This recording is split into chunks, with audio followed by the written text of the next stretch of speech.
What's up, you? Thank you for tuning in. Sorry for pointing out you, but yeah, thank you for tuning in. I hope you're feeling good. Hope you're doing well.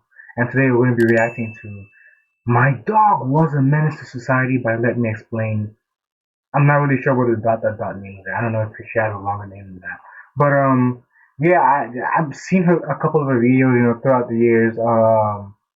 Yeah, so let's watch this video about her dog and why the dog was a menace to society.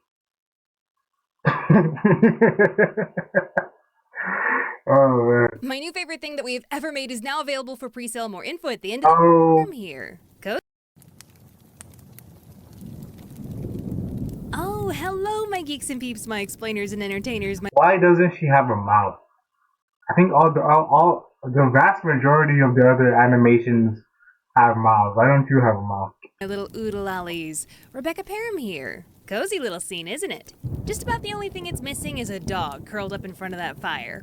Really makes me think about the best and possibly naughtiest dog my family ever had.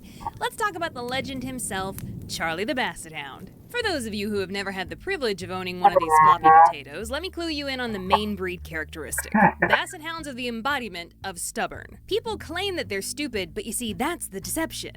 Basset Hounds know exactly what you want from them, but they're also smart enough to know that the world isn't gonna end if they ignore you.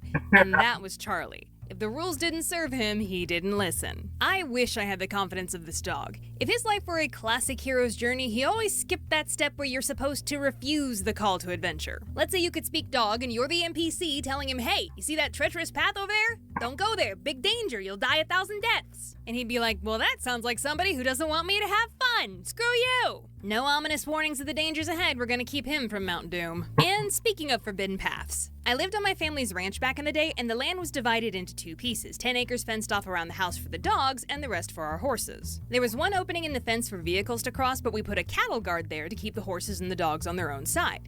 And it worked perfectly.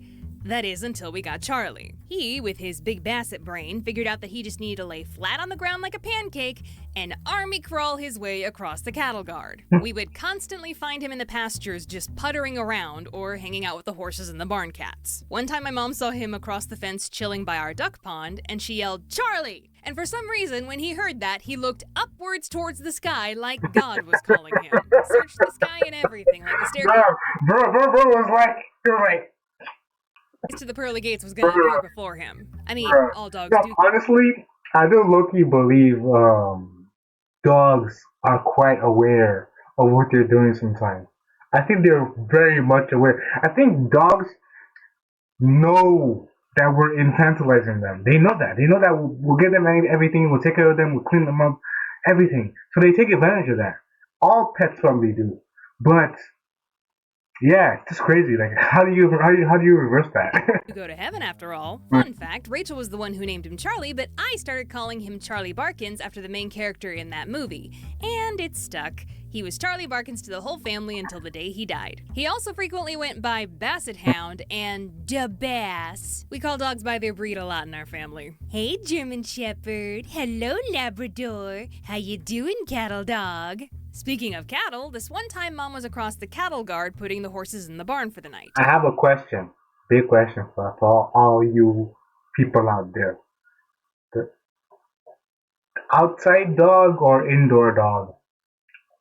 Should dogs stay outside where I believe they belong, or do you believe they belong indoors with people? You think we should train more dogs? Like we should not even like it should be only like okay to put your dog in your house. Like it's like you shouldn't try to have outside dogs. I think personally, I grew up with outside dogs in Nigeria. Like dogs belong outside. I mean, like they are a pet. They can come inside. They can sleep inside, but they belong outside. They're like most optimal outside. If you can give them a little shed, and ideally like a job to do, like round up the chickens or be useful, guard the house, anything. Give them something to do. They'll be actually lovely and useful and nice and have their own thing going on. Sometimes your dog will leave the compound, go outside to hang out with the dog, and they'll come back later. It's like a person. It's like a literal person. So, dogs belong outside. I don't think we should baby them and leave them inside all day. Yeah.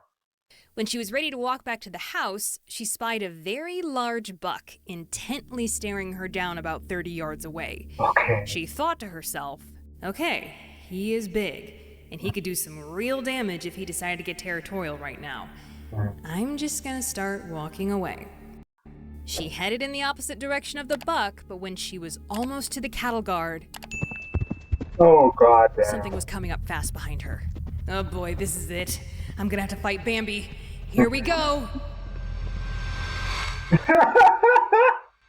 Turns out that heavy galloping was just Charlie trying to race by Mom and beat her to the cattle guard, possibly to avoid a scolding, though Mom definitely had a few choice words to shout at him as he ran back to the house. Charlie wasn't just a ranch dog. Oh no, he was a corporate professional. Mom, Dad, and Rachel would take him to the family business all the time where he did very important work, like napping and sunbathing and walking from room to room hounding people for love and affection.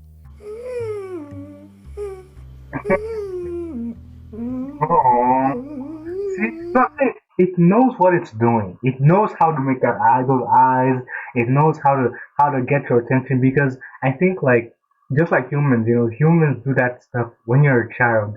You do that stuff with your parents, and for the most part, your parents will turn it down. And so as you grow up, you'll learn to turn it to handle it yourself, basically.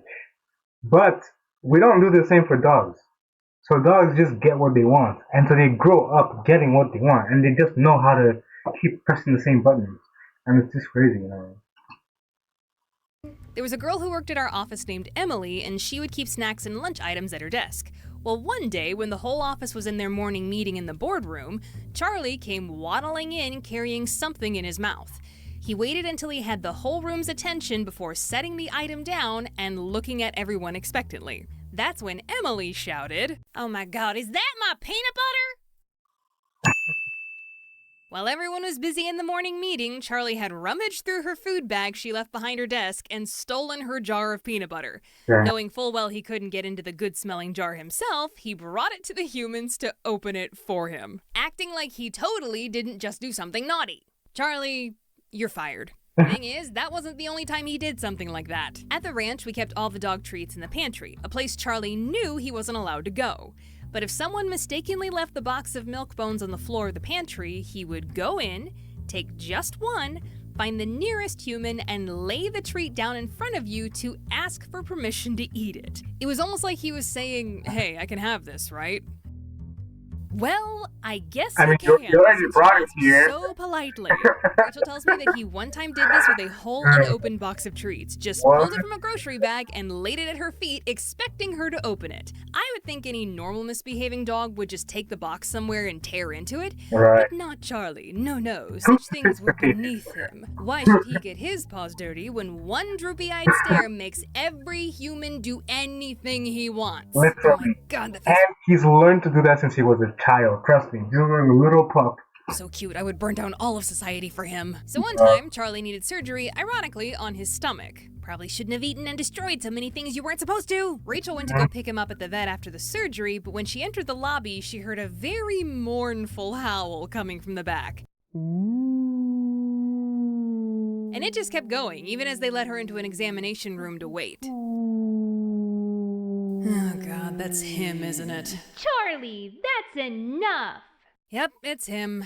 Poor baby was so unhappy coming out of anesthesia that he howled from the moment he woke up until they brought him out to Rachel. A different time, he needed to be put under for a series of tests, and when we brought him back to the ranch, he wandered over to my dad's garden, sat down, and just stared off into space in that spot for hours. Bro, you know what? Y'all put him through an experience, bro. Bro, he just seen some stuff, bro. You have to reflect real quick.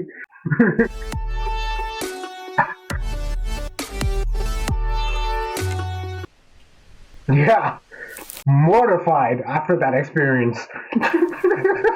I called him to come back in a few times, but dude was on another planet. Nah, he is a Didn't fake. even notice my presence until I physically touched him. Oh, I you bet he must have been pissed off too. Oh my god. Must have been having one hell of a trip.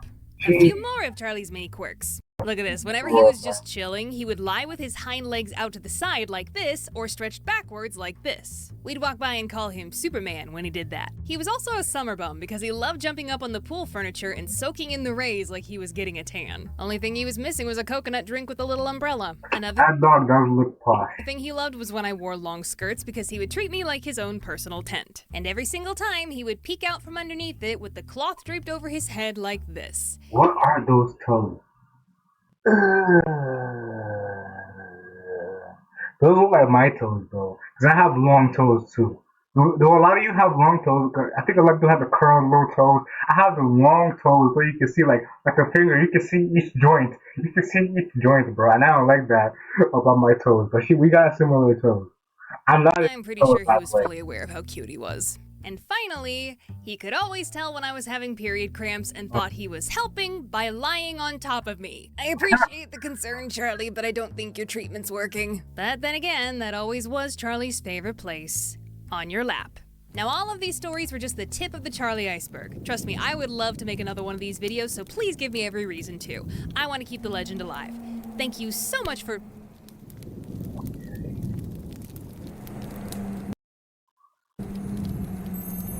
Oh, is he dead? Charlie? Now available for pre... Yeah. Yeah. That was a good video. I hope you enjoyed it. I'll see you on the next one. Take care of yourself. Peace out.